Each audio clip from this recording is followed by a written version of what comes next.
തൃശ്ശൂർ ജില്ലയിലെ ഒരു തോടിന്റെ ശോചനീയാവസ്ഥയാണ് നിങ്ങൾ കണ്ടുകൊണ്ടിരിക്കുന്നത്. ഈ തോട് ഞാൻ ഒറ്റയ്ക്ക് വൃത്തിയാക്കാൻ പോവാണ്. ഈ വീഡിയോ നിങ്ങൾ ഒരു ഷെയർ ചെയ്യുകയാണെങ്കിൽ ഞാൻ 1 കിലോ ട്രാഷ് വെച്ചിട്ട് കളക്ട് ചെയ്യും. തിരുവനന്തപുരത്ത് നിന്നും കാസർഗോഡേക്കുള്ള നമ്മുടെ ക്ലീൻ കേരള യാത്രയുടെ 8ാമത്തെ ദിവസമാണ് ഇന്ന് ഞാൻ എത്തി നിൽക്കുന്നത് തൃശ്ശൂർ കൊടുങ്ങല്ലൂരാണ്. കൊടുങ്ങല്ലൂർ വഴിക്ക് പോകുന്ന സമയത്താണ് ഇങ്ങനൊരു കാഴ്ച ശ്രദ്ധയിൽപ്പെട്ടത്. ഒരു തോടിന്റെ ശോചനീയാവസ്ഥയാണ്. ഇന്ന് ഞാൻ വൃത്തിയാക്കാൻ പോകുന്ന ഈ തോടാണ്. ദയവായി വീഡിയോ മുഴുവനായി കണ്ടു നോക്കുക. ദിവസേന നിരവധി ആളുകൾ പാസ് ചെയ്യുന്ന ഒരു റോഡിന്റെ സൈഡിലുള്ള തോടിന്റെ അവസ്ഥയാണ് നിങ്ങൾ കണ്ടത്. വെള്ളത്തിലുള്ള പ്ലാസ്റ്റിക്കുകൾ വാരാനായി ആദ്യം തന്നെ ഒരു നെറ്റ് ഞങ്ങൾ വാങ്ങിച്ചിരുന്നു. നാട്ടിൽ നിന്നും കുറച്ച് കൂട്ടുകാർ വന്നു. അവരാണ് ഇന്നെന്നെ സഹായിക്കാൻ പോകുന്നത്. വളരെ മലിനമായ ജലമാണ്. ഇതുമായിട്ട് കോണ്ടാക്ട് വരുമ്പോൾ വളരെയധികം സൂക്ഷിച്ചു വേണം. അതുകൊണ്ട് തന്നെ ആദ്യം ഗ്ലൗസും കാലിലിടുന്ന ഷൂസും ഒക്കെ ഞങ്ങൾ ഇട്ടു. ഇതുപോലുള്ള ഒരു നീളം കൂടിയ ബൂട്ടാണ് ഇടുന്നത്. അല്ലെങ്കിൽ വെള്ളത്തിലിറങ്ങുമ്പോൾ കാലിൽ മൊത്തം വെള്ളം പറ്റുമല്ലോ. ഞാനും ഗോപിഷും കൂടി തോട്ടിലേക്ക് ഇറങ്ങാൻ പോവുകയാണ്. തോടിന് എത്ര ആഴമുണ്ട് എന്നറിയില്ല. ഞങ്ങൾ കമ്പ് വെച്ച് കുത്തി നോക്കി. അടിയിൽ മൊത്തം ചെളിയാണ്. അതുകൊണ്ട് തന്നെ തോട്ടിലിറങ്ങുന്ന കാര്യം നടക്കുന്നതല്ല. ഷൂ ഇട്ടതുകൊണ്ട് എന്തായാലും അതിനുള്ളിലൂടെ നടക്കാൻ സാധിക്കില്ല. ആയതിനാൽ തന്നെ ഞാനും ഗോപീഷും സൂര്യനും കൂടി മതിലിന്റെ സൈഡിൽ കൂടെ അങ്ങേയറ്റം വരെ നടക്കുകയാണ്. അവിടെ നിന്നും തുടങ്ങാമെന്നോർത്തു. ഒരുപാട് കമ്പുകളൊക്കെ ഉണ്ട്. ആദ്യം അതെല്ലാം പെറുക്കി മാറ്റണം. എന്നിട്ട് വേണം കുപ്പികളൊക്കെ എടുക്കാൻ. കണ്ടില്ലേ, ഇതാണ് തോടിന്റെ ഇപ്പോഴത്തെ അവസ്ഥ. ഒരുപാട് കൊതുകുകളൊക്കെ ഉണ്ട് ഇതിൽ നിന്നൊക്കെ കൊതുകുകൾ പടർന്ന രോഗങ്ങൾ ഉണ്ടാക്കാനുള്ള സാധ്യത വളരെ കൂടുതലാണ്. എങ്ങനെയാണ് ഇതിന്റെ തൊട്ടടുത്തുള്ള വീട്ടുകാർ ഇവിടെ കഴിയുന്നത് എന്ന് അത്ഭുതമാണ്. സൂര്യന്റെ കാലിൽ തൂങ്ങി നിന്നാണ് ഗോപീഷ് കമ്പുകളൊക്കെ മാറ്റുന്നത്. എന്തുമാത്രം റിസ്ക് എടുത്താണ് ചെയ്യുന്നത് എന്ന് ഇത് കാണുമ്പോൾ തന്നെ നിങ്ങൾക്ക് മനസ്സിലാകും. ചില സമയത്ത് പേടി തോന്നും. കാരണം അവിടെ വല്ലതും തെന്നിപ്പോയി കഴിഞ്ഞാൽ ആ വെള്ളത്തിൽ വീഴുമല്ലോ. കോൺക്രീറ്റിന്റെ ഒരു സൈഡായതുകൊണ്ട് തന്നെ അവിടെ പായലുണ്ട്. അതുകൊണ്ട് തന്നെ വളരെയധികം തെന്നിപ്പോകുന്ന സ്ഥലമാണ്.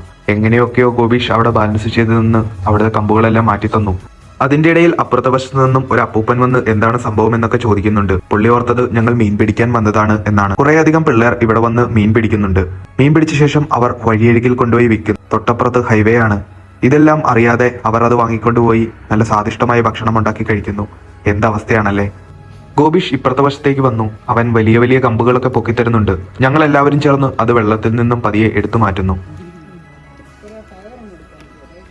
ഞങ്ങളുടെ കഷ്ടപ്പാട് കണ്ട് തൊട്ടപ്പുറത്തുള്ള വീട്ടിലെ ചേട്ടൻ ഞങ്ങൾക്കൊരു എയ്ഡ് തന്നു. ഇതായപ്പോൾ സൗകര്യമായി. ഇല്ല എന്നുണ്ടെങ്കിൽ ഒരു വിധത്തിൽ തൂങ്ങി നിന്നാണ് ഞങ്ങൾ പണിയെടുത്തുകൊണ്ടിരുന്നത്. എന്തായാലും വളരെ ഉപകാരം. വെള്ളത്തിനുള്ളിൽ ഇല്ലാത്ത സാധനങ്ങളൊന്നുമില്ല. ടയറുകളൊക്കെ കിടക്കുന്നുണ്ട്.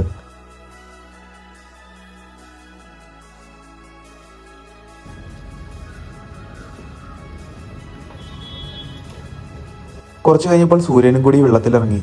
അവൻ പതിയെ പതിയെ പ്ലാസ്റ്റിക് കുപ്പികളെല്ലാം അടുപ്പിച്ചു തരുന്നുണ്ട്. ഗോപീഷ് ഓരോന്നോരോന്നായി കരയിലേക്ക് അടുപ്പിക്കുന്നു. അതിനുശേഷം അതെല്ലാം ഞങ്ങൾ വാരിയെടുക്കുന്നു. ഇതാണ് ഞങ്ങൾ ചെയ്തുകൊണ്ടിരിക്കുന്നത്.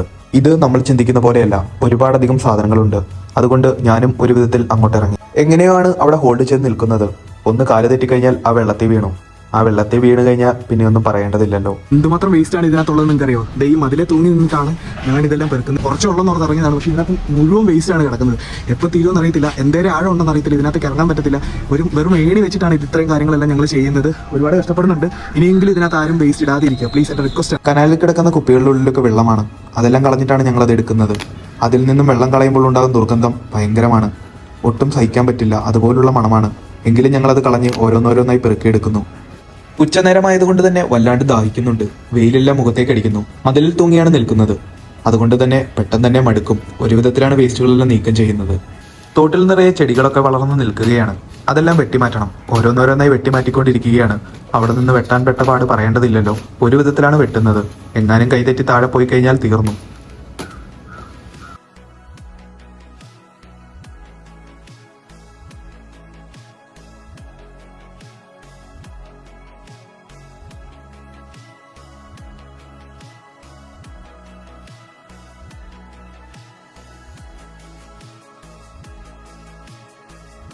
അങ്ങനെ കമ്പുകളെല്ലാം ഒരു വിധത്തിൽ വെട്ടിമാറ്റി. സെബാനും സൂര്യനും അത് ഒരു സ്ഥലത്ത് കൊണ്ടേ ഇടുകയാണ്. കുറച്ചു നേരം റെസ്റ്റ് എടുക്കാമെന്നോർത്ത് തോട്ടിൽ നിന്നും പുറത്തേക്കിറങ്ങി. എന്റെ ഗോപീഷിന്റെയും അവസ്ഥയാണ് ഇപ്പൊ നിങ്ങൾ കണ്ടുകൊണ്ടിരിക്കുന്നത്. ശരിക്കും അടുത്തിരുന്നു. എങ്കിലും സമയം ഇനി കളയണ്ട എന്നോർത്ത് ഞങ്ങൾ വീണ്ടും ഒരുമിച്ച് കൈയും കൊടുത്തിറങ്ങി. ഇനിയിപ്പോൾ നെറ്റ് വെച്ച് പ്ലാസ്റ്റിക് കുപ്പികൾ വലിച്ചെടുക്കുക എന്നതാണ് അടുത്ത പ്ലാൻ. ഗോപീഷ് ഒരു സൈഡിൽ വന്നു. ഞാൻ മറുവശത്ത് വരാനായി ഏണി അവിടുന്ന് പൊക്കിയെടുത്ത് മാറ്റിവെക്കാൻ തുടങ്ങുകയാണ്. ഏണി പൊക്കിയെടുത്തപ്പോൾ അതിലെല്ലാം തുണികളെല്ലാം ചുറ്റിയിരിക്കുന്നുണ്ടായിരുന്നു. അതെല്ലാം കനാലിനുള്ളിൽ കിടക്കുന്നവയാണ്. ഞാൻ ഏണി വഴി പതിയെ കുളത്തിലേക്ക് ഇറങ്ങുകയാണ്. തൊമ്മനാണ് എനിക്ക് സപ്പോർട്ട് തരുന്നത്. ഒരാൾ പിടിച്ചില്ലെങ്കിൽ കുളത്തിലേക്ക് എങ്ങാനും വീണുപോയാൽ എന്ത് ചെയ്യും. ഈ പ്ലാസ്റ്റിക് കുപ്പികളെല്ലാം ഒരു വശത്തു നിന്നും വലിച്ചു മാറ്റി തൊട്ടപ്പുറയുള്ള റോഡിന്റെ പാലത്തിലേക്ക് കൊണ്ടുവരിക എന്നതാണ് ഞങ്ങളുടെ ലക്ഷ്യം. ഇവിടെ നിന്നും വാരാൻ പറ്റില്ലല്ലോ. പാലത്തിൽ നിന്നാവുമ്പോൾ എളുപ്പം നമുക്ക് വാരിയെടുക്കാം. അതുകൊണ്ട് ഒരു സൈഡിൽ നിന്ന് ഞങ്ങൾ വലിച്ചു കൂട്ടാനായി തുടങ്ങുകയാണ്. നിങ്ങളിപ്പോൾ കണ്ട ഈ ഓരോ സ്റ്റെപ്പ് നീക്കാൻ തന്നെ ഒരുപാട് സമയം എടുത്തു. അവിടെ തൂങ്ങി നിൽക്കുന്നത് തന്നെ ഒരു വിധത്തിലാണ്. അവിടെ നിന്നും ഒരു സ്റ്റെപ്പ് മാറാൻ തന്നെ ഒരുപാട് സമയമെടുക്കും. പതിയെ പതിയെ ഓരോരോ സ്റ്റെപ്പ് വെച്ചാണ് ഇതുപോലെ നീക്കിക്കൊണ്ട് പോകുന്നത്.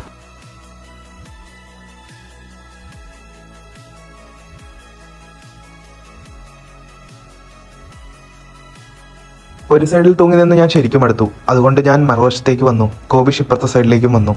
വലയ്ക്ക് കട്ടിയില്ലാത്തത് കൊണ്ട് തന്നെ എത്ര ശ്രമിച്ചിട്ടും നീങ്ങാനായി പ്രയാസമാണ്. മാത്രമല്ല വെള്ളത്തിൽ കിടക്കുന്ന കമ്പുകളൊക്കെ ഇടയ്ക്ക് വലയിൽ കുടുങ്ങുന്നുണ്ട്. അതുകൊണ്ട് അതൊക്കെ പതിയെ മാറ്റി മാറ്റിയാണ് ഞങ്ങളിത് ചെയ്യുന്നത്. വല കൊണ്ട് കാര്യമൊന്നുമില്ലെന്ന് മനസ്സിലായപ്പോൾ ഗോപിഷ് പതിയെ നമ്മുടെ ഇരുമ്പിന്റെ ചൂലെടുത്ത് അതുകൊണ്ട് അടിച്ചു നീക്കാൻ തുടങ്ങി. ഇപ്പോൾ അത് കുറച്ചുകൂടെ കൂടുതൽ നീങ്ങുന്നുണ്ട്. വല കൊണ്ടാവുമ്പോൾ കുറച്ചു മാത്രമേ നീങ്ങുന്നുള്ളായിരുന്നു. എന്ത് ചെയ്തിട്ടും നീക്കം വരുന്നില്ല എന്ന് കണ്ടപ്പോൾ ഗോപീഷ് കണ്ടെത്തിയ പുതിയ ഐഡിയയാണ് വെള്ളത്തിലേക്ക് ഏണിയിട്ട് അതിൽ നിന്നാണ് ചെയ്യുന്നത്. ഇപ്പോൾ കുറച്ചുകൂടി പെട്ടെന്ന് പോകുന്നുണ്ട്.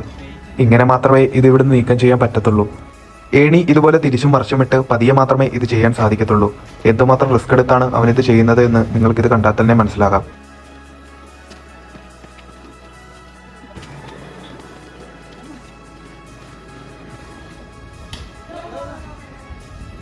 പണി ചെയ്യുന്നതിനിടയിൽ തെന്നി വീഴാൻ പോയ കാഴ്ചയാണ്.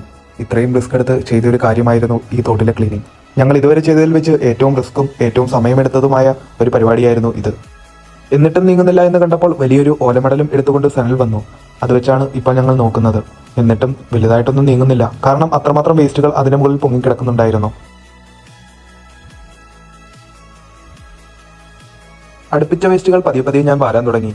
ഇനിയിപ്പോൾ നോക്കി നിന്നിട്ട് കാര്യമില്ല. ഉച്ച സമയമായിരിക്കുന്നു. എല്ലാവർക്കും വിശക്കുന്നുണ്ട്. രാവിലെ ഒന്നും കഴിക്കാതെയാണ് ഇറങ്ങിയത്. ഇതുവരെ പച്ചവെള്ളമല്ലാതെ വേറൊന്നും ഞങ്ങൾ കഴിച്ചിട്ടില്ല. അതുകൊണ്ട് തന്നെ വേസ്റ്റുകൾ ഓരോന്നായി വാരാൻ തുടങ്ങി. എല്ലാം കവർ തിരിച്ചാണ് വാരിയെടുക്കുന്നത്. വെള്ളം പറ്റിയത് കൊണ്ട് തന്നെ വളരെ കട്ടി കൂടിയതും വളരെ ദുർഗന്ധം വമിക്കുന്നതുമാണവ.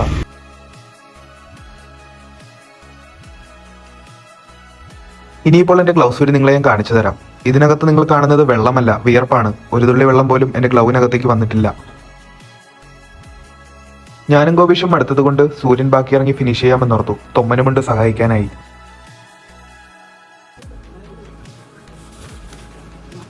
വൃത്തിയാക്കി കഴിഞ്ഞുള്ള തോടിന്റെ അവസ്ഥയാണ് ഇപ്പോൾ നിങ്ങൾ കണ്ടുകൊണ്ടിരിക്കുന്നത്. എങ്ങനെ കിടന്ന തോടാണ്.